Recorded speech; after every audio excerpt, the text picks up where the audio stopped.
तर नमस्कार मंडळी, मी अक्षय मोरे मित्रमंडळामध्ये आपलं सहर्ष स्वागत। तर किचन सिरीज मध्ये आज आपण बनवतोय नाश्त्यासाठी उपमा। चला सुरुवात करूया।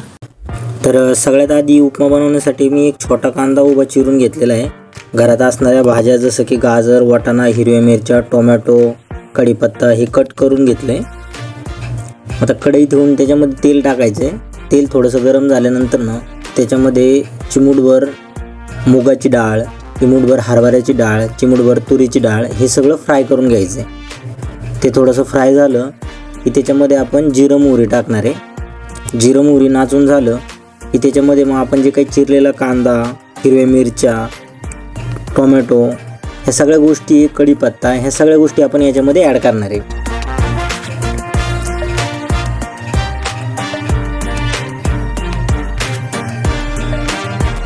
तुमच्याकडे जर वाटाणा वगैरे असेल, त्याच्यानंतर वाटाणा नसेल तर बीन्स असतील, फरसबी, हे सगळ्या गोष्टी कट करून तुम्ही याच्यामध्ये टाकून द्या। आता जो का टोमॅटो आणि कांदा वगैरे त्याच्यातलं पाणी शोषून घेण्यासाठी आपण याच्यामध्ये आत्ताच मी थोडंसं मीठ ॲड करतो। मीठ आता टाकल्यामुळे काय होतं, मस्तपैकी मीठ सगळ्या याच्यामध्ये भाज्यांमध्ये मिक्स होऊन जातं। थोडंसं हिंग ॲड करतो चवीसाठी। हिंग हे ऑप्शनल आहे, तुम्हाला जर टाकायचं असेल तर टाका, नसेल टाकायचं तर नका टाकू। इथे थोडेसे शेंगदाणे पण मी ॲड करतो। मस्तपैकी मिक्स करून घेऊ। शेंगदाणे मी अगोदरच भाजून ठेवलेले, तर भाजक्या शेंगदाण्याचा वापर करा। मिक्स करून झाल्यानंतर आता याला थोडंसं वाफळून देण्यासाठी याच्यावरती झाकण ठेवतोय। एक 5 मिनटं। सगळ्या भाज्या कच्च्या आहेत त्याच्यामुळे फक्त वाफळून द्यायच्यात, कारण उपमामध्ये जास्त वेळ तर काही ह्या भाज्या पाण्यामध्ये राहणार नाही म्हणून शिजणार नाही आहे। आता वाफळून घेऊन झालं तर याच्यामध्ये पाणी ॲड करतो।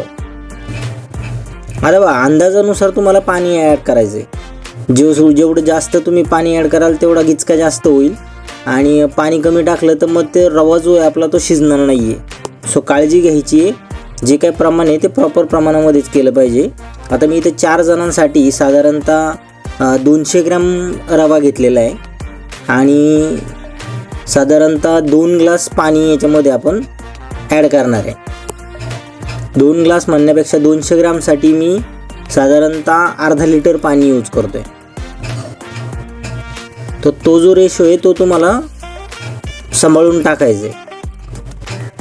आता बघा, पाण्याला उकळी येऊन देणार आहे। हे सगळं जे काही पदार्थ आहे ते हे शिजून देणार आहे। जर तुम्हाला वाटलं याच्यामध्ये मीठ कमी आहे, थोडं तिखट वगैरे आहे, तिखट कमी आहे, तर ह्या सगळ्या गोष्टीची खात्रीदारी तुम्ही आत्ता घ्यायची, कारण एकदा रवा टाकला की रवा हे सगळं पाणी शोषून घेणार आहे। हां, अजून एक गोष्ट आपण काय करतोय, रवा ह्या वेळेस पहिल्यांदा भाजून घेत नाही आहे। तर रवा जो डायरेक्ट आहे तो रवा आपण डायरेक्ट याच्यामध्ये टाकून देतोय। जर तुम्हाला रवा परतून घ्यायचा असेल तर ह्या सगळ्या प्रोसेसच्या अगोदर तुम्ही रवा परतून घेऊ शकता, आणि त्याच्यानंतर तो रवा याच्यामध्ये टाकून घ्या। आता आपण तूप नंतर टाकणार आहे म्हणून इथं काय प्रॉब्लेम नाही आहे। तर तुम्हाला जर रवा परतून घ्यायचा असेल तर तुम्ही रवा तुपात परतून घ्या, आणि त्याच्यानंतर मग तो याच्यामध्ये टाका। आता भाज्या आपल्या शिजून झालेल्या आहेत। थोडंसं मीठ कमी आहे तर थोडंसं मीठ टाकून घेतो। व्यवस्थित सगळ्या गोष्टी परत एकदा हलवून घेतो, आणि याच्यामध्ये आता मी रवा ॲड करतो। जसं सांगितलं तसं साधारणतः 200 ग्रॅम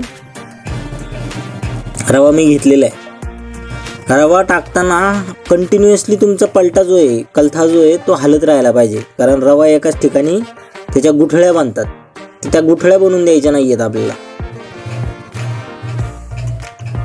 हे बघा, अजिबात पॅनिक होऊन जायचं नाही आहे। पाणी थोडंसं जास्त असेल तरी पण काय प्रॉब्लेम नाही आहे। रव्याला शिजण्यासाठी थोडंसं पाणी लागणार आहे, आणि अचानकच रव्याने पाणी जर सगळं ॲब्झॉर्ब करून घेतलं, शोषून घेतलं, तरी पण गडबडून जायचं नाही आहे, का तर रवा नंतर आपल्या वाफेवरती शिजून जातो। आता 5 मिनटं झाकण ठेवायचं आहे, आणि त्याच्यानंतर झाकण काढून आपला जो उपमा आहे तो उपमा हलवून घ्यायचा आहे। तुम्हाला वाटलं की बाबा जास्तच पाणी झालेलं आहे तरी टेन्शन घेऊ नका, ते पाणी पूर्ण शोषून घेतो रवा। आता याच्यामध्ये थोडंसं तूप ॲड करूया। जसं की मी तुम्हाला सांगितलं, आपण रवा परतून घेतलेला नाही आहे म्हणून मी आत्ता तूप ॲड करतोय। तूप टाकल्यामुळं काय होतं, आपला जो उपम्याचा दाणा आहे तो दाणा मोकळा होतो. तुम्हाला जर एकदम पातळ पद्धतीचा चिकट पद्धतीचा उपमा जर हवा असेल तर तुम्ही पाणी थोडं जास्त टाकू शकता.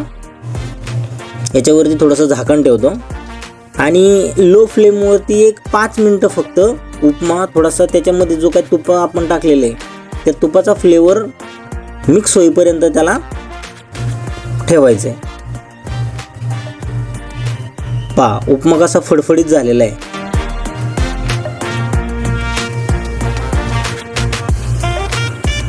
आता तुम्ही जिमला वगैरे जर जात असाल तर हा पण एक हेल्दी ऑप्शन आहे. आपण याच्यामध्ये जास्त तेल वगैरे यूज केलेलं नाही आहे आणि याच्यामध्ये भाज्या पण जास्त प्रमाणामध्ये आपण वापरलेल्या आहेत. सो तुम्हाला हा एक जिम फ्रीक जे लोक आहेत जे हेल्दीच खाण्यावरती प्रेफर करतात तर त्यांच्यासाठी पण हा एक नाश्त्याचा चांगला ऑप्शन आहे. तर तुम्हाला ही रेसिपी आवडली असेल तर तुमच्या आवडत्या व्यक्तींना नक्की बनवून द्या. भेटूया पुढच्या व्हिडिओमध्ये.